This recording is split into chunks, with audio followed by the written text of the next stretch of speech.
Раньше это была не мастерская, это просто было тусовочное место.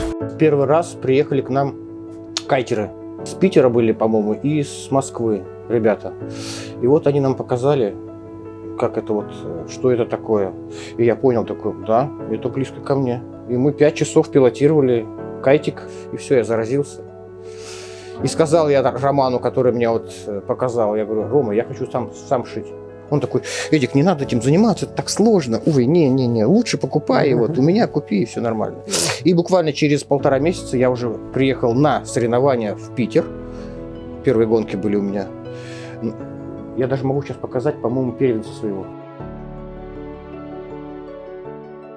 Это первый каль, который был сначала сделан из картона. Вон, видите, даже детальки карандашком подписаны. 2001 год. Конец 2001 года. Это была совершенно ручная работа. Полкайта была сделана из картона, из гофрокартона, который коробки делают. А сама обшивка была из ватмана обклеена. Потом я все это дело разобрал и перенес на ткань. Рассчитал стропы тоже, все вручную, в натяжку, там смотрел вот так. Это был первый кайт. А потом все пошло через компьютер.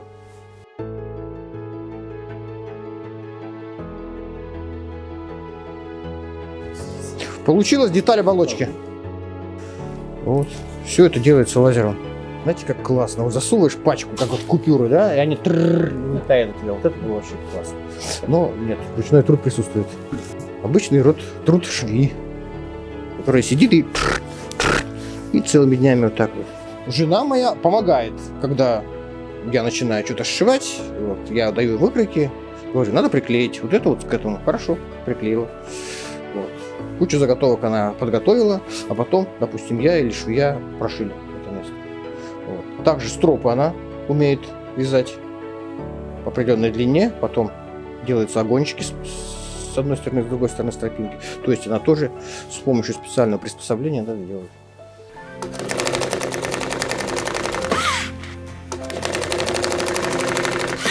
Я делаю именно гоночные кайты, которые большой спорт. В основном здесь ткань. Но есть еще и сеточка, которая не позволяет снегу залетать внутрь. Леска внутри, жесткость, которая позволяет передней кромке быть более-менее гладкой и ровной. Стропы из специального материала. Это полиэтилен, длинномолекулярный, структурированный полиэтилен. Очень прочный, прочнее стали.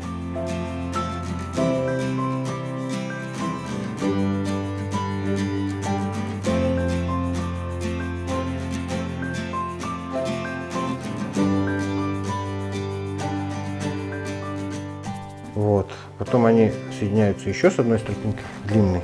Потом этот веник соединяется еще с одним веником, который дальше находится. Получается стропная схема.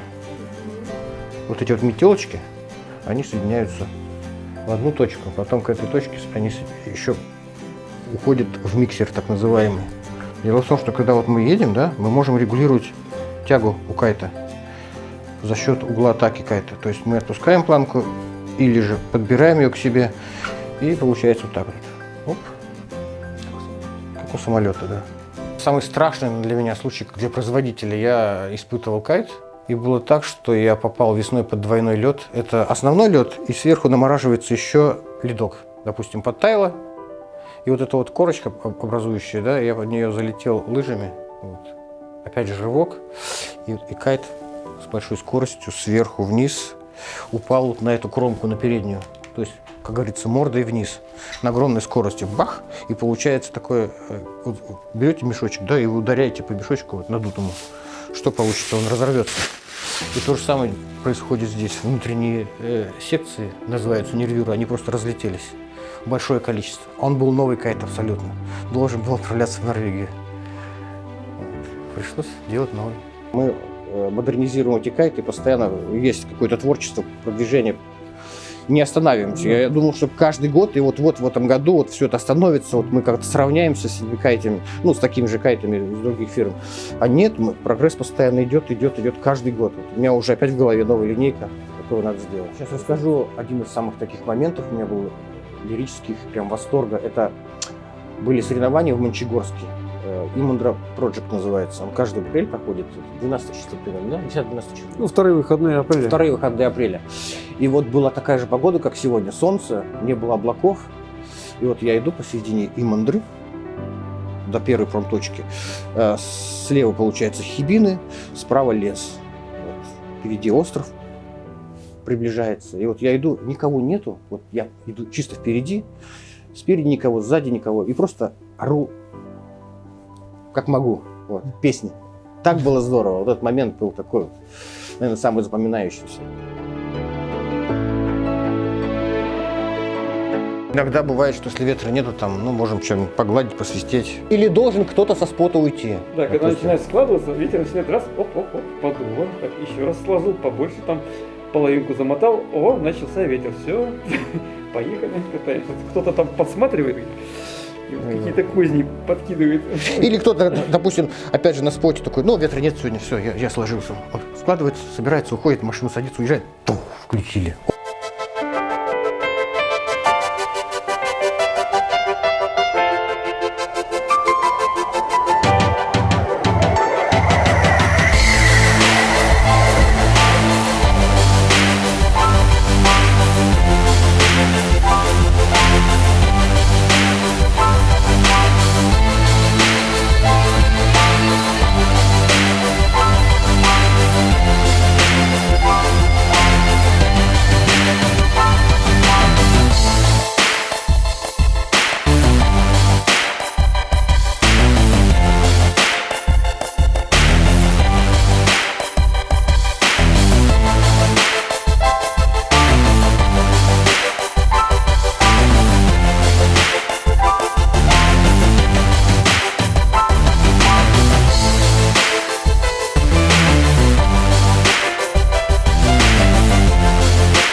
Привел в кайтинг меня именно Радаев Эдуард. За что ему большое спасибо. Тот самый, который катается перед нами. К слову сказать, в свое время я притащил его в вех-клуб, занятие вообще в парусный спорт. Вот, а вот в кайтинг притащил меня он. Ну, просто он начал заниматься, какие-то непонятные вот эти штуки, там, на стропах. И тогда еще на ручках, на ручечном управлении такая конструкция была интересная. Вот он дал мне попробовать, я так позапускал, меня пару раз так выстрелило в воздух. И я понял, что это ого-го. Заниматься я начал где-то в году 2000, тоже, наверное, в 2005, мне кажется, может, или 2007, там что-то такое. Когда вот уже началось какое-то движение, там вот ребята начали на соревнования, Эдик вот как раз выезжал на соревнования даже какие-то. Вот, а я так просто в свое удовольствие какое-то время занимался, вот, и какие-то старенькие кайты купил, старенькое снаряжение, чтобы вот учиться кататься, и просто катался. Ну, настал момент, наверное, который там щелкнул меня там тоже лет, наверное, может, 5-7 назад, и я решил, что вот, а что я просто так катаюсь, давай я там на соревнования поеду, то есть и вот в опенах там повыступаю, попробую себя, там, то есть какое-то развитие. Ой, травма у меня была сильно раньше, когда еще сноукайтинга, как бы он в каких-то в зачатках где-то был, и даже никто не знал, что это такое. Я, честно говоря, нисколько не переживал, вот больше переживало мое окружение, когда там получил травму, и я просто начал думать, а как же мне вот сделать то-то, то-то, то-то, и вот благополучно занимаюсь, честно говоря, не чувствую себя каким-то человеком с ограниченными возможностями. Ну, бывают там, когда моменты, конечно, когда вот, нужно вот еще там вторая рука бы, неплохо бы, честно говоря, надо думать головой, продумывать, естественно, всякие моменты. Ничего там страшного нету. Когда я получил травму, пока в больнице лежал, что вот мне нужно что-то для виндсерфа именно почему-то вот мне вот щелкнуло в голову, там, и в том числе там для обычной жизни. Вот, и я в голове уже придумал такую конструкцию, которая была бы достаточно крепкой и вот выдерживала бы нагрузки. А друзья, которые работали на производстве, вот мне помогли идею реализовать, частично помогли там тоже с доработками, разработками, вот родилась эта конструкция. Для обычных бытовых задач есть протезные предприятия, которые делают обычные бытовые протезы.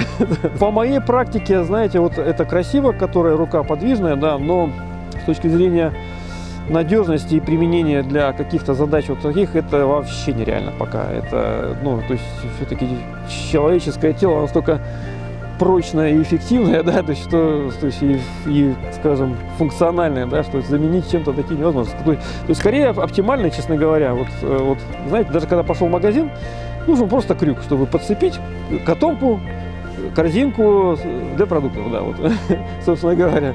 А вот эта двигающаяся рука, ну, как бы в относительной степени. Вот. А в нашем деле там яхтинг, парусный спорт, ну, крюк, капитан крюк и все, тут, как говорится, самое.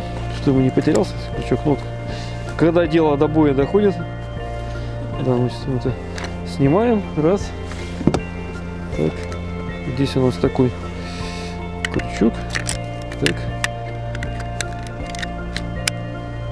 как-то так, и уже с этим можно кайт и все такое. В принципе, больше ничего не надо, крючка достаточно. У меня есть вот такая яхтенная насадочка тоже, она нечто похожее, только еще клиновой стопор, чтобы шкоты тянуть. То есть, когда веревки, я перебирать надо активно там. То есть, я действую вот этим. Позволяет, в принципе, наверное, человеку с моими там ограниченными возможностями условно, да, там где-то, ну, кататься на кайте, может быть, повиснуть, там, если надо, там, поднять тяжесть, ну, там, условно, 50 килограмм, наверное, ничего не случится, с ним не сломается. Я тут единственный терминатор на всю округу, по крайней мере, на Мурманской области. Мысль у нас просто возникала, мы так считали, что у нас город Заполярный, где живет всего, ну, в районе, сколько там, 14 тысяч человек, наверное, где-то сейчас, вот, что у нас есть целых 10 кайтеров, вот. И в пересчете тогда, условно, в Мурманске их должно быть, наверное, там, ну, в 20 раз больше, но их там не в 20 раз больше, то есть, поэтому плотность кайтового населения у нас выше, чем в Мурманске. Как-то так. На тренировки мы, в принципе, каждые выходные, наверное, выезжаем, стараемся. Если только нет там каких-то плохих погодных условий. Погода плохая, значит, все, там иду что-то делать дома, ну, там, семейные дела и все такое. Хорошая погода, вот как сегодня, обязательно надо выкатиться. Я получаю просто большое удовольствие вот, от катания, собственно говоря. Если бы у вас не было в жизни, вот, например, парусным спортом, вы чем-то другим бы занимались? Или вы не можете уже представить? Откуда я знаю, чем бы я занимался, если бы не было парусного спорта? Наверное, придумал бы какой-то парус, да, или какой-то кайт, или что-либо в этом роде, в итоге, мне кажется.